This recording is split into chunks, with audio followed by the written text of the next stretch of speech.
Well, hello there, my lovely people. Welcome to another episode of whatever this is. It's Clones Behind the Scenes, the July 4th, 2011 video, even though it is 2 months after July 4th, and a month after it was released. So, what are we going to be looking at, you may ask? Well, I have your answer. So, let's go to the first scene. Nice little camera shake and iPod.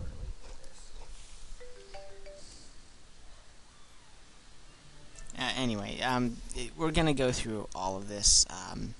You can actually see the full scene. It's probably in an annotation somewhere, like the last one was. It's probably gonna say just watch the whole Clones July 4th one. But this link will be different because it'll link directly to the time this starts. So I should also say that, or disclaim that this is a video of how I did the effects, not how I did the sound or anything else. I might come out with some of that other stuff, but and also another disclaimer, I just really hurt my thumb earlier today, and I might not... If you hear sounds of pain throughout the video, or other sounds actually, just disregard them. So, let's just get right into it. So, let's do this layer by layer. The first one is camera shake. It's a null object, which means it basically has nothing in it except data, like position and, well, pretty much this controls how the camera moves. As you can see, there's a lot more stuff than what you can see in the original frame. And again, that's because I shot at twice the resolution of the comp size. These little expressions here just tell how much to move the thing automatically. So this wasn't like keyframed manually. It was, well, it was done automatically just using a wiggle command. It's using a language similar to JavaScript. So, next one is the adjustment layer. It's just a vignette, yet again. There's a car. Let's see. My mouse is acting up. To get this darkness, let's just go into the Clone 1. And there's a few things to note here. One, I can't find the... Oh, the levels are in here. Actually, because originally it's bright like this, and also, as you can see, there's like no iPod screen, and it's bright even when you turn the levels on. And levels are just how you control the light. Yeah, so that's color correction. I added a tint for blueness. It does a lot.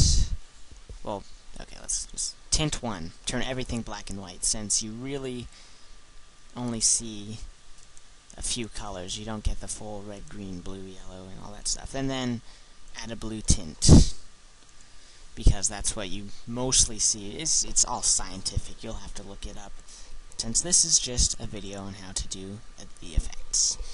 So, let's just go down. Clone 1, that's the comp we were just in.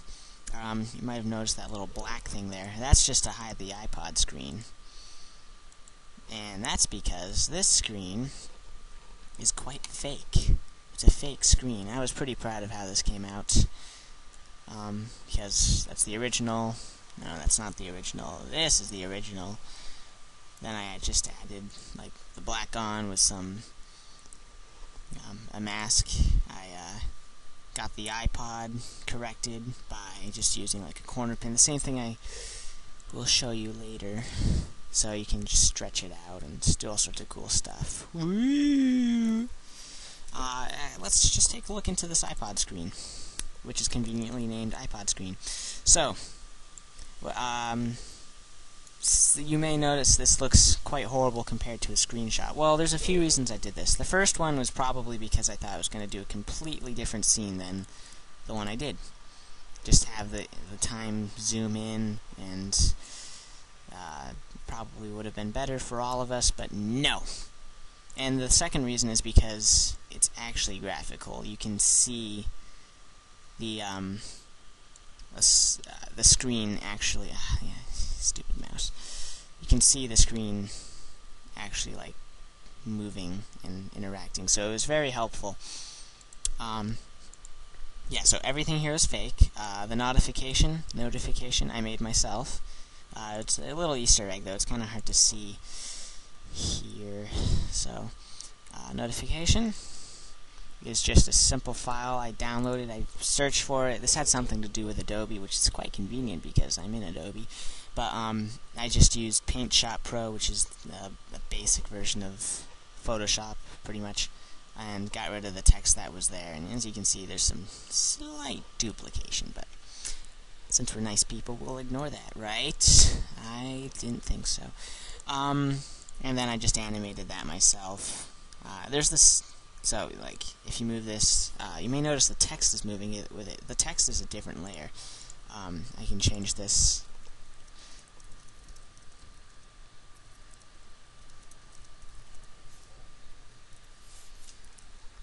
But I don't want to change that.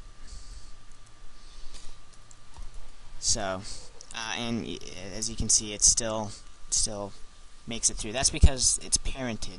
Parenting means you can pretty much put it on a layer, and whatever that layer does, the layer that was parented to it does the same thing. I think I spoke that correctly.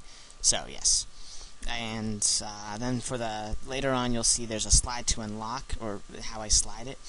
Actually, it was pretty fun to do because I didn't really touch the screen. I just hovered over it, which, if you really look closely, you can notice.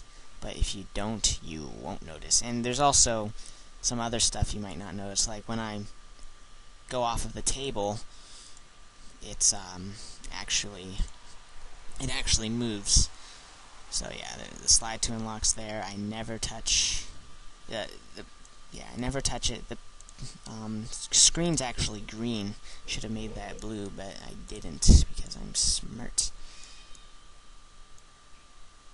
And yeah, my hand never touches the screen, and I also push away from the table, jiggling it slightly. And if you look closely, you can see that the picture does not move with the iPod. Just some interesting stuff. And for the slide to unlock, I pretty much just duplicated everything. Well, pretty much right here. I'm going to do two different layers of that. One that covered the whole thing, and the second one just to cover the slide to unlock as I move this around. So,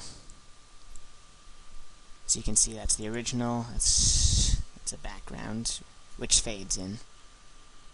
Yeah, I thought it did.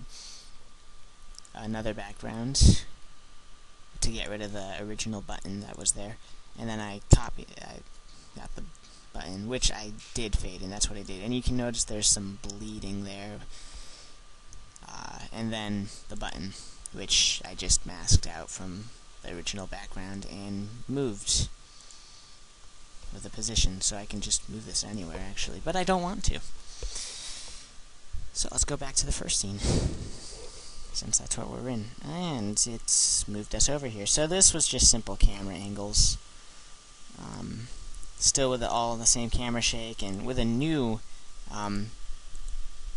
let's get rid of this, with a new color correction thing. I just don't bother renaming them.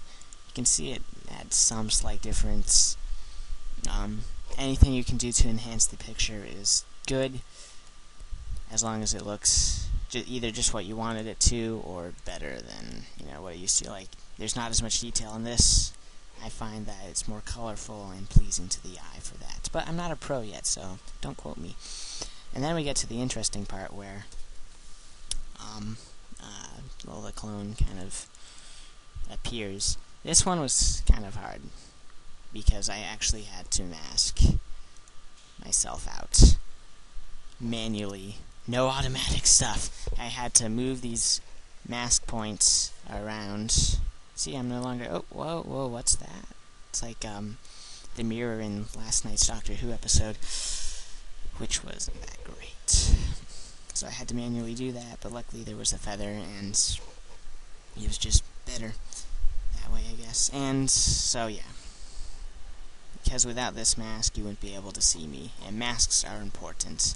They're time-consuming and evil, but they make a big difference.